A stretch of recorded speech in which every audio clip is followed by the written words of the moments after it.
To join the stretchers and the legs together, we're going to use a version of a half-lap joint, sometimes referred to as an egg crate joint. Now when the pieces go together, the leg assembly will look like this. But if we take one of these apart, what you'll see is that we have two notches, a notch cut in each piece, that are in opposite directions, so the top of the leg, the bottom of the stretcher. And when we overlap those two notches and put everything together, it locks in place, and it's a very strong joint. And you can see these stretchers are going to provide lots of support and stability to the bench. Now the most persnickety part of doing this joint is actually in the layout. In order to ensure that the joint goes together nice and tightly, it's critical that the width of the notch is exactly the thickness of the mating piece.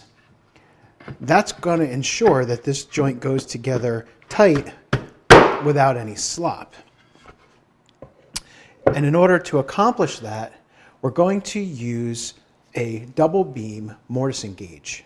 To adjust the beam to mark the legs, I'm going to set the first cutter 1 1/4 inches away from the fence of the gauge. And I'm putting the flat side of the cutting wheel towards the fence. Now to adjust the second beam, we can do this two ways. The first way is to stand it up like this and lock it in place that way. And this should be the same as the thickness of the piece of wood. If you don't have a gauge like this, you can just adjust until your two cutters are the same thickness as that piece of wood. Now I've marked the top of my leg, and with my gauge set, I can run a mark down the face of the board about 1 3/4 inches. It doesn't have to be exact because we're going to overlap anyway with the piece. So if you go a little further, you're not going to see the lines. And I'm going to do that on the edge, on both faces, and I'm going to do it for both pieces, for both stretchers.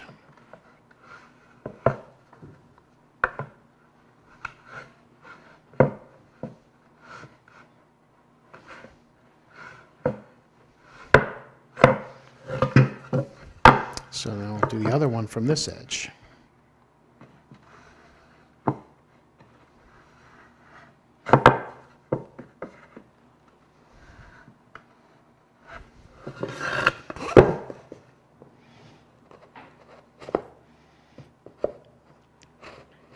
And these wheels don't actually spin.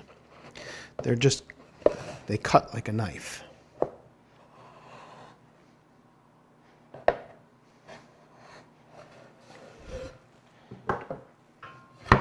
Now to set the distance for the stretchers, I follow a similar process. This time I'm going to set the first cutter 5 1/8 inches away from the fence. And then I'll use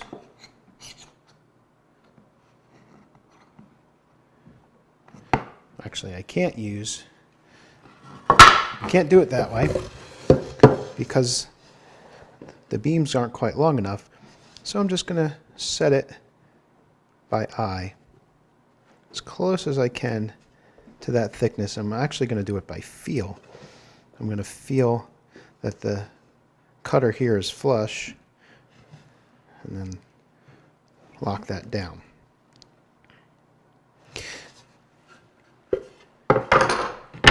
Now I have it set for marking the stretchers. Now when I lay this out on the stretcher, I'm not actually going to use the gauge to do the layout. I'm just going to make small tick marks in the edge. And the reason for that is because if I didn't make a perfectly square saw cut on the end of this piece, and I use the gauge to run the lines all the way up, then that notch will not be cut square to the edge of this stretcher. I don't so much care if the notch is parallel to this end grain. We're going to end up shaping and changing this end grain anyway. But I do want to make sure that the notch is square to the bottom of the stretcher. So I'll use the gauge to make the tick marks, and then I'll switch to my square to actually lay out the notch. And this will ensure that the notch is square to the bottom edge of the stretcher itself and not parallel to an at a square cut along the end grain. And I'll do this again on all the sides, because I want to make sure that when I cut this notch, I have guidelines on all sides to follow.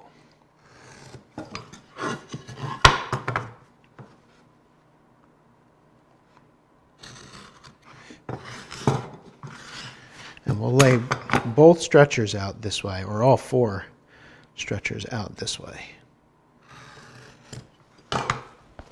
So I'll darken this in for you so you can see. My pencil will follow the gauge line.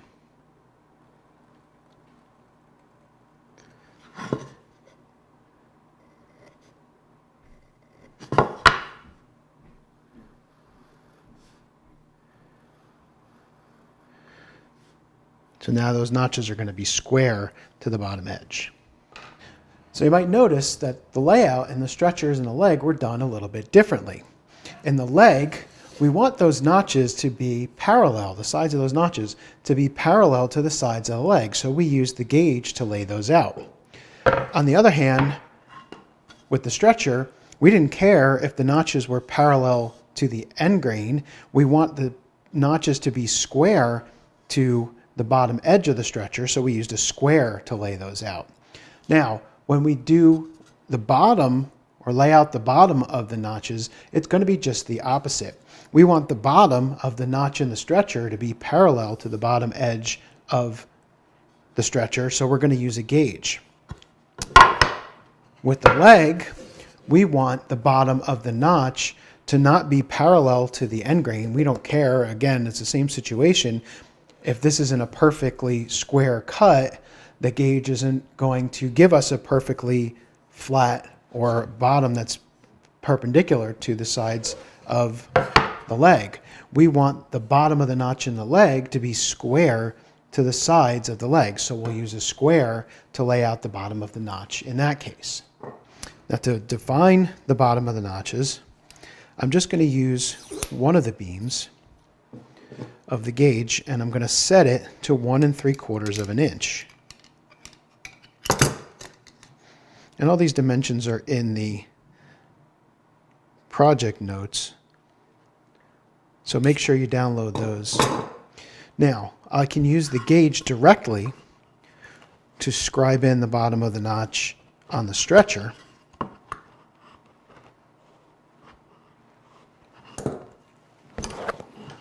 So there's our 1 3/4 inch deep notch. We'll be taking that material out. However, in the leg, we need to use a square. So just like what we did on the stretcher, I'm just going to use the gauge to make a tick mark at 1 3/4. Now I'll come back with the square, referencing off of our reference edge.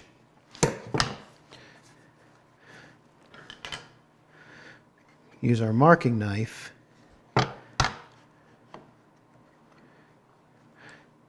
and we'll use the marking knife to make the bottom of the notch square to the sides of the leg. And again, we'll do this on both sides so that we have an accurate reference from both sides of the leg.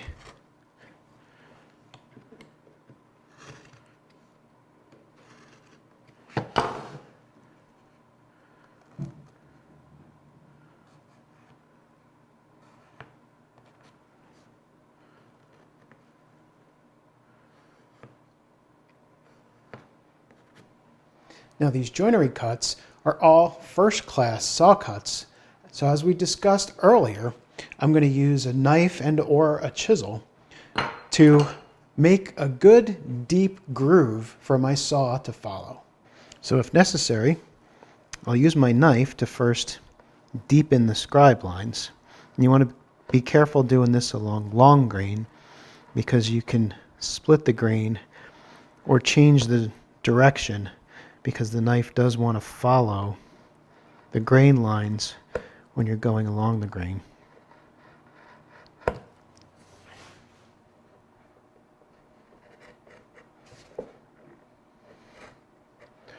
And once I've got a nice deep scribe line, I'm going to remove or relieve the material on the waist side of the line. You can use a knife or a chisel for this. I find it easier to use a chisel. Just pushing, paring back in towards the scribe line. If you want to use a knife, it's just as easy. You just want to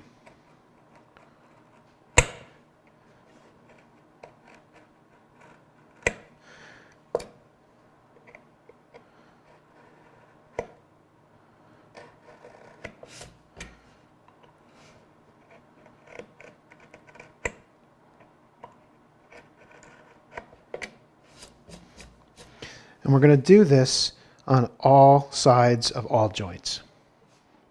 I'm going to saw the sides of the notches using my joinery saw.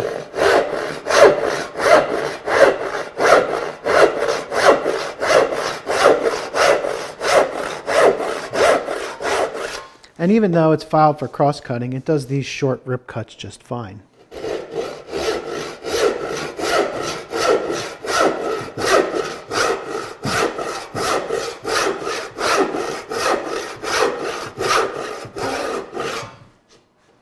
As you can see, having that solid wall to sit my saw against, get it started in exactly the right spot, really helps to make these cuts precise.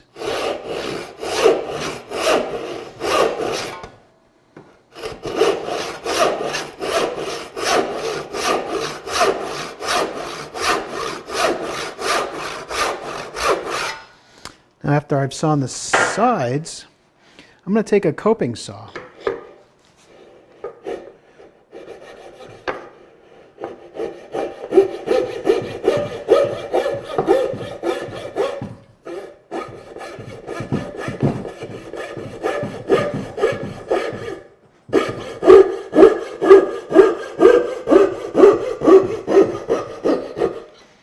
We're going to cut right along the bottom, as close to the bottom as I can get.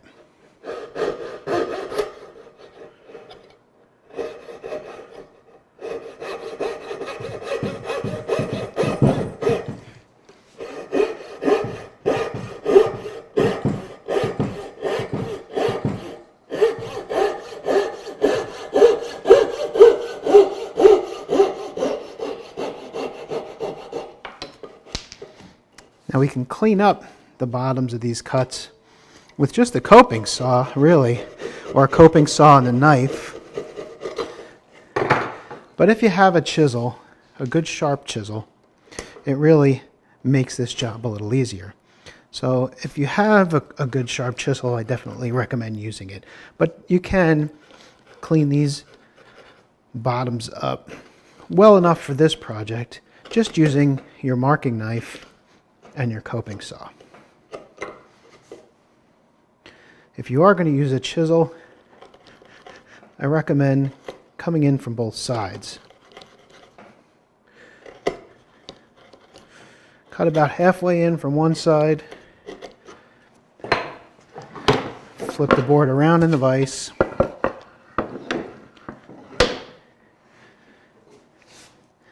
and then meet in the middle. Your knife line is going to give you a good place to set your chisel.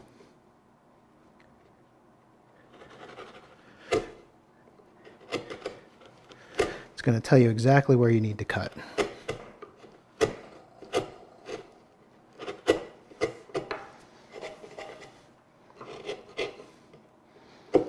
And a little undercutting in the center is not a bad thing.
And even though you're working on a project now, don't forget your sawing principles, your mechanics, and your proper position.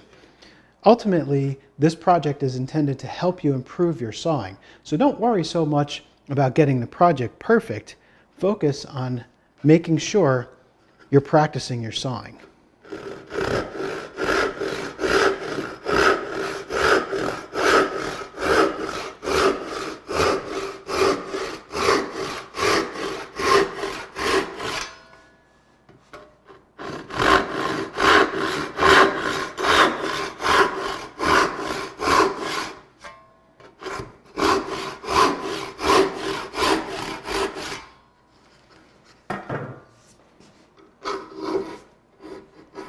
Now the coping saw I have set up to cut on the pull stroke.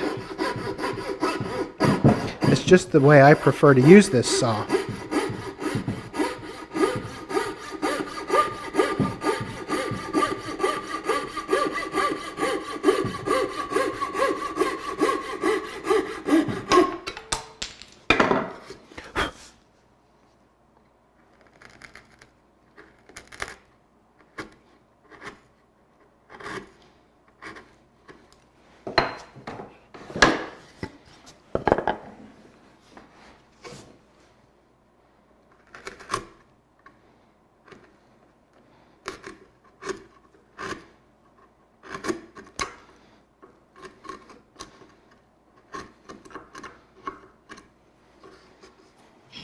Now, once you've completed all your cuts, it's time for a little test assembly. Now, if everything went right, you did your layout properly and precisely, you made sure that when you used your marking gauge, it was the right thickness,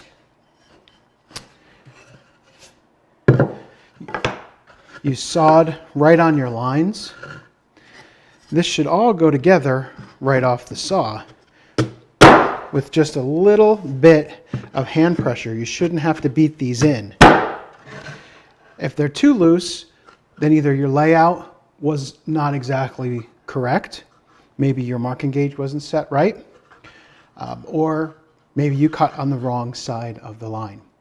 If they're too tight, get it as far as it'll go, take the piece apart, and look at where you're seeing compression.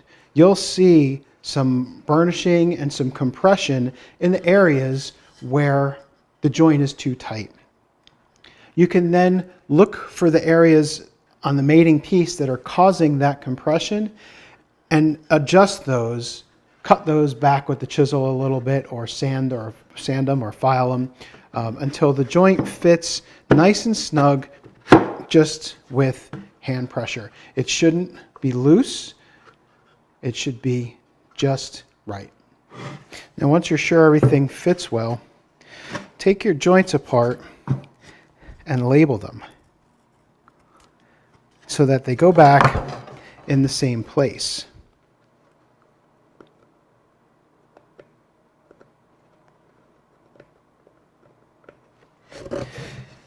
Because once this is fit, those pieces are fit to a specific joint.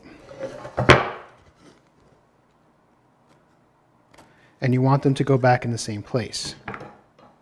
So then the last thing to do, once your joints are labeled, is to mark the heights of these stretchers so that we can rip them down. And I'll just take my knife, lay it flat against the top of the leg, and make a little mark.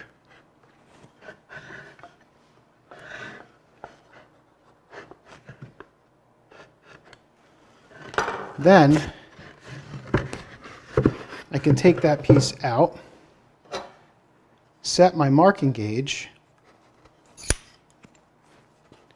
and what I'll do is I'll put my gauge right in that knife line and lock it in place.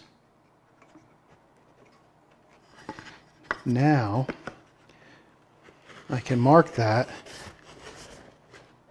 on both sides of the stretcher.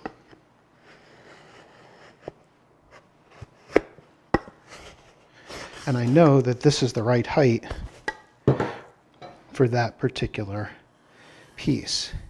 We mentioned before that if there was any discrepancy, that these heights may not be right if you cut them before. Now when you cut it, it should be perfect. So I'll just clamp the piece to the edge of my bench, and I'll use my joinery saw again, because this will make a cleaner cut than my rip saw.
So just one note about cutting these to width.